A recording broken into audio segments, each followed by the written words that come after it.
Hello, কি হয়েছে? গলার আওয়াজটা এমন লাগছে কেন? আবার বাড়ির লোকের সাথে ঝামেলা করেছো? আচ্ছা আচ্ছা, ঠিক আছে ঠিক আছে, শান্ত শান্ত। আমি বুঝতে পারছি মুড খুব খারাপ। একটু পরে দেখা করবো যখন মুড ভালো হয়ে যাবে। ঠিক আছে, চলো টাটা। হ্যাঁ রাখছি, আমি একটা কাজ করছি। Love you. হুম। তোমাকে আমি কতবার বলেছি বাড়ি পৌঁছে আমাকে একটা ফোন করে দেবে, সেটা করার কথাও তোমার মনে থাকে না।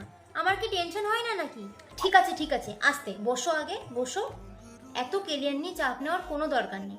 আস্তে আস্তে করো, সব হবে। আমি তো আছি তোমার সাথে। রাহুল এখন ইনকাম করে না, কিন্তু এর মানে তো এটা নয় যে ও ইন ফিউচারও ইনকাম করবে না। ওর প্রতি আমার পুরো ভরসা আছে, ও ঠিক একটা ভালো জায়গায় দাঁড়িয়ে যাবে। ও আমার বয়ফ্রেন্ড, আমি ওর সাথে থাকবো। তাহলে তোরা তো মাথা ব্যথা কিসের? ও কত টাকা ইনকাম করে, ওর ব্যাংক ব্যালেন্স কত, আজব তো। ভাই রাহুল তোর জন্য ভালো ছেলে নয়। তুই এখন আমাকে বলবি রাহুল আমার জন্য ভালো না খারাপ? ভাই তুই নিজের রিলেশনশিপগুলো তো ঠিক রাখতে পারিসনি, ছখানা এক্স তোর। আর আমার একটা হেলদি রিলেশনশিপের উপর নজর দিচ্ছিস। তুই যদি আমাকে জ্ঞানগুলো না দিস না, তাহলে বেশি ভালো হবে। ঠিক আছে?